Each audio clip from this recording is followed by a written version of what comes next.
Hello दोस्तों, IT sector से जुड़ी हुई एक और कंपनी ने फाइनेंशियल ईयर 26 के फर्स्ट क्वार्टर के रिजल्ट आउट किए हैं और कंपनी का नाम है एलटीआई माइंडट्री।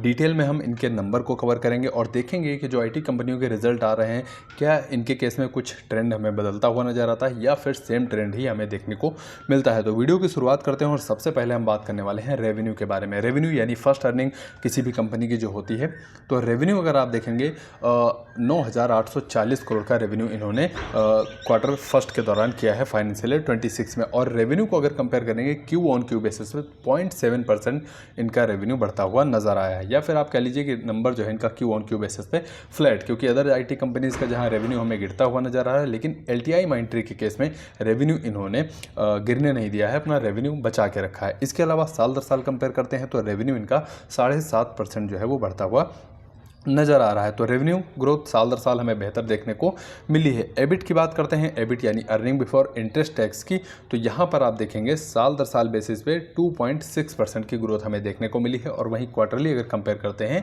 तो 4.5% जो इनका एबिट है वो बढ़ता हुआ नज़र आया है। अच्छी बात यह है कि इन्होंने पिछली जो तिमाही थी फाइनेंशियल ईयर 25 के जो फोर्थ क्वार्टर के नंबर आए थे, तो इनका जो एबिट मार्जिन था वो 13.8% हमें देखने को मिला था, जो कि उसमें हमें सुधार देखने को मिला है। इनकी एबिट मार्जिन जो है वो इंक्रीज फॉर्म में हमें देखने को मिले हैं, जो कि पिछले साल से अगर कंपेयर करेंगे तो हालांकि थोड़े कम देखने को मिलेंगे, लेकिन क्यू ऑन क्यू बेसिस पे मार्जिन में सुधार हमें देखने को मिला है। प्रॉफिट की तरफ चलते हैं और प्रॉफिट का नंबर अगर आप देखेंगे तो 1254 करोड़ का प्रॉफिट कंपनी ने किया है 3 महीनों के दौरान। वहीं प्रॉफिट को 3 महीने पहले से कंपेयर करेंगे तो प्रॉफिट ग्रोथ आपको क्यू ऑन क्यू बेसिस पे अच्छी देखने को मिलेगी 11.2% की। वहीं साल दर साल कंपेयर करेंगे तो प्रॉफिट ग्रोथ आपको सिमिलर देखने को मिलेगी 10.5% की ग्रोथ हमें साल दर साल देखने को मिलती है। प्रॉफिट के अलावा प्रॉफिट मार्जिन में अगर आप देखेंगे तो कंपनी ने सुधार किया है, चाहे आप साल दर साल कंपेयर कर लीजिए या फिर पिछली तिमाही से नंबर अगर कंपेयर करेंगे तो प्रॉफिट मार्जिन इनका जो है वो सुधरता हुआ हमें नजर आया है। तो अब तक के रिजल्ट जो हमने देखे ईयरली बेसिस पे ठीक ठाक देखने को मिले हैं, वहीं क्वार्टरली अगर लेवल पे आप कंपेयर करते हैं तो नंबर लगभग आपको फ्लैट ही देखने को मिले हैं।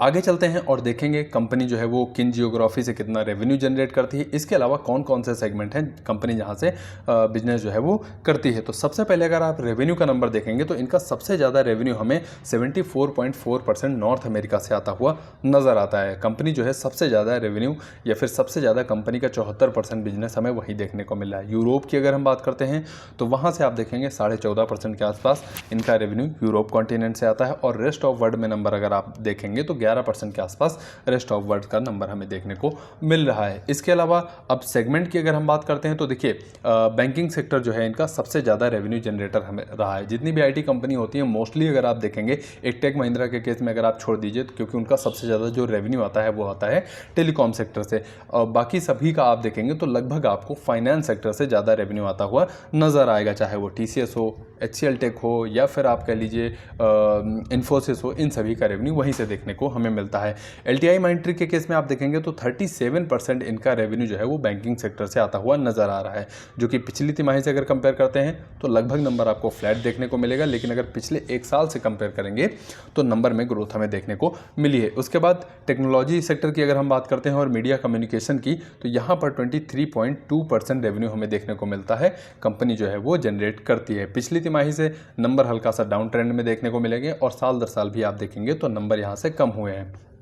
इसके अलावा मैन्युफैक्चरिंग से लगभग 20% और कंज्यूमर बिजनेस से आप देखेंगे 14.5% के आसपास रेवेन्यू हमें वहां से देखने को मिलता है। और हेल्थ केयर सेक्टर की अगर हम बात करते हैं तो 5.6% इनका जो रेवेन्यू आता है वो हेल्थ केयर सेगमेंट से हमें देखने को मिलता है। तो आगे चलते हैं वीडियो में और अब हम जानेंगे क्लाइंट के नंबर के बारे में। तो देखिए क्लाइंट नंबर आईटी कंपनियों के लिए बहुत ज़्यादा इंपॉर्टेंट होता है। अगर $50 मिलियन के जो ऊपर का रेवेन्यू क्लाइंट लेकर आते हैं कंपनी के लिए, उसकी अगर हम बात करते हैं तो तिमाही दर तिमाही के हिसाब से इनके जो क्लाइंट हैं वो फ्लैट देखने को मिले हैं। कोई भी क्लाइंट कंपनी जो है नया ऐड नहीं कर पाई, लेकिन साल दर साल कंपेयर करेंगे तो इसी समय पर फाइनेंशियल ईयर 25 में आपको क्लाइंट का नंबर 12 देखने को मिलेगा और अभी आप देखेंगे तो 14 क्लाइंट हमें देखने को मिल रहे हैं। साल दर साल पे कंपनी ने 2 क्लाइंट ऐड किए हैं। इसके अलावा $20 मिलियन के जो रेवेन्यू लेकर आते हैं कंपनी के लिए, तो यहाँ पर तिमाही बेसिस पे कंपनी ने 1 क्लाइंट ऐड किया है और वहीं साल दर साल आप देखेंगे तो 2 क्लाइंट जो है वो कम होते हुए नज़र आए हैं। फिर चलते हैं $10 मिलियन की तरफ, तो यहाँ पर भी आप नंबर देखेंगे करेंगे तो एक क्लाइंट बढ़ता हुआ नज़र आया है, और साल दर साल के हिसाब से अगर कंपेयर करेंगे तो 3 क्लाइंट इन्होंने ऐड किए हैं। तो क्लाइंट जो सबसे ज़्यादा रेवेन्यू देते हैं, अगर हम $50 मिलियन की बात करें या $20 मिलियन की बात करें या $10 मिलियन की, तो वहाँ पे नंबर आपको मिले जुले ही देखने को मिलेंगे। बहुत ज़्यादा कंपनी के क्लाइंट हमें बढ़ते हुए नहीं नज़र आ रहे हैं कि 4-5 क्लाइंट जो है ऐड हो पाए, ये चीज़ हमें देखने को नहीं मिली है। आगे चलते हैं वीडियो में, एम्प्लॉय नंबर देखेंगे तो एम्प्लॉय नंबर अगर आप देखेंगे तो 83,889 एम्प्लॉय हमें देखने को मिले हैं, जो कि पिछली तिमाही से आपको थोड़ा सा कम देखने को मिलेंगे, और अगर सालाना कंपेयर करते हैं तो इनके एम्प्लॉय बढ़ते हुए नज़र आए हैं। तो ये एक छोटा सा वीडियो था LTI Mindtree के क्वार्टर फर्स्ट के जो रिजल्ट आए हैं उनके ऊपर। हम उम्मीद करते हैं इस वीडियो के माध्यम से आपको वैल्यू मिली होगी, आपको कुछ ना कुछ जानकारी जरूर मिली होगी, और 0.1 या 0.2% अगर मैं आपका नॉलेज जो है वो इम्प्रूव कर पाया हूँ तो चैनल को आप हमारे ज़रूर सब्सक्राइब करके रखिए। आपके कीमती समय के लिए आपका बहुत बहुत धन्यवाद।